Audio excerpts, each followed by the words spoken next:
Almost every industry runs into the problem of, is it too saturated?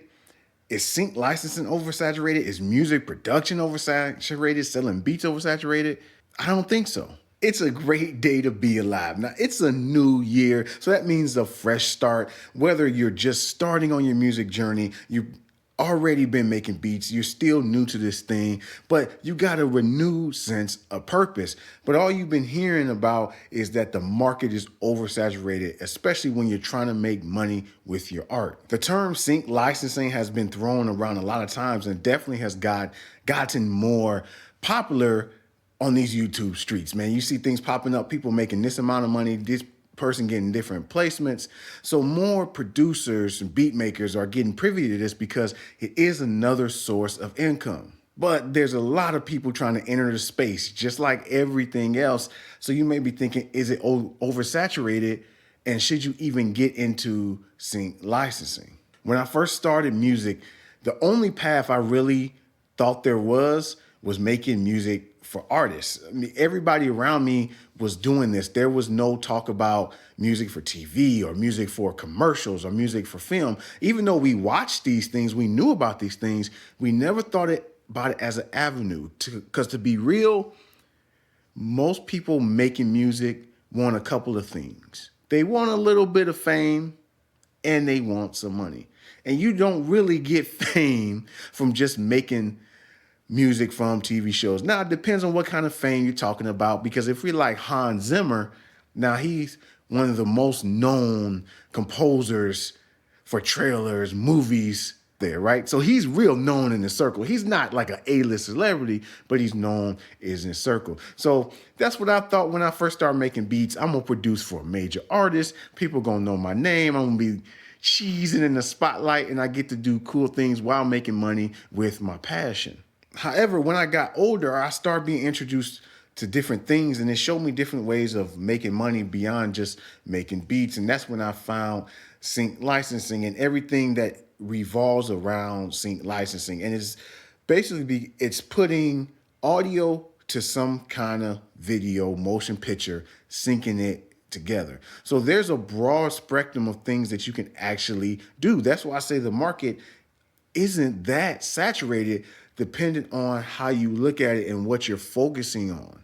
Here's an example. I own my own music publishing company, but with my publishing company, I'm focusing on music for fitness, gyms, and content creators.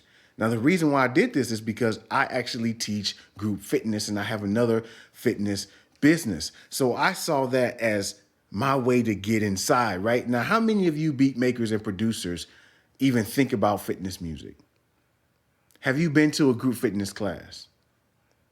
You probably haven't. You don't understand how much music is influencing the class. Man, when I make a custom track for these people, these instructors, and it says the names of the people in the class, they just light up. They got to get the music from somewhere. And also, it's very popular, especially among EDM producers, to remake a song. So what these big music libraries that are produce music only for group fitness, as soon as a new song comes out, they look for a remix or a reinterpretation of the song. So let's say Drake drops a new song. Well, they look for an artist who can sound like Drake and for a beat maker to make the same kind of beat as the popular song, so they can put together in their workout mix for group fitness instructors, and they sell these things and they license this music to other fitness instructors. So if we think about music as a whole and sync licensing as a whole, if you just look at the top market, because we're focusing on mainly TV and film, you will be like, it's oversaturated.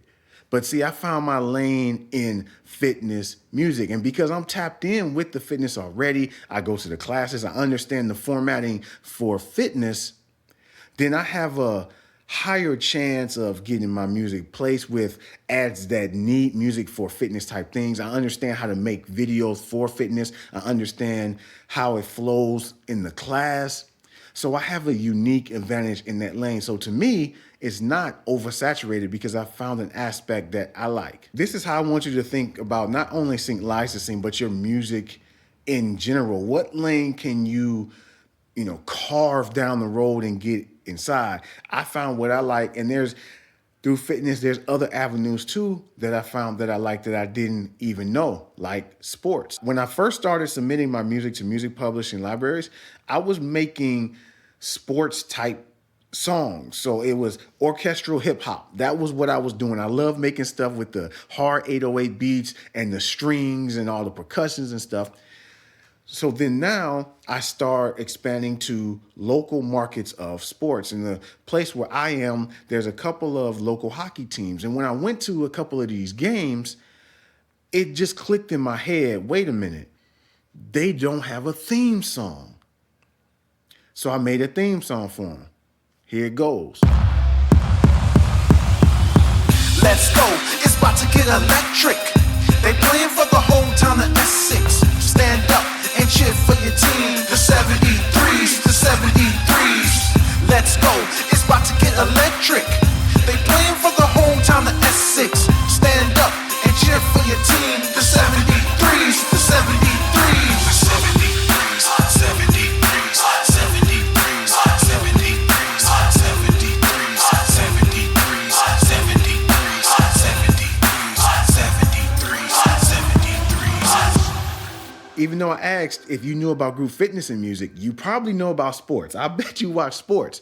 And most of the major teams, they have a theme song that you can remember. If I go back to my teen years and Michael Jordan, I bet you already know what the song was with the Bulls.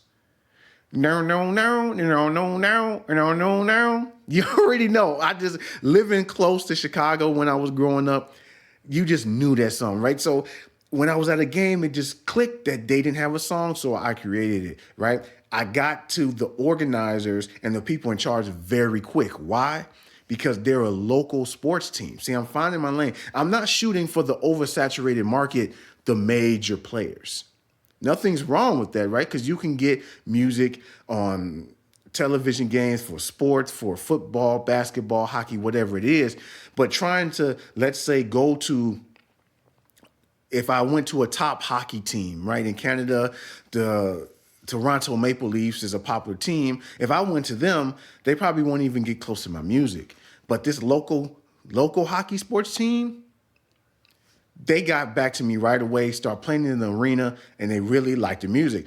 So this can lead to more things. If they talk to their other buddies in these other local towns, hey, he can make custom songs for you, a custom theme. And then now my name gets around, and then I might start knocking on the doors of the Toronto Maple Leafs because I started locally and I saw a different avenue to get to the same overarching goal. And looking for different opportunities in an oversaturated market, I call it the dirty window. Now, I can't take credit with this. I got this from my father. So he told me as a young child, he used to walk around downtown and look for dirty windows at storefront businesses. And he did this because if they had a dirty window, he can go inside and ask them, can he clean their windows for money?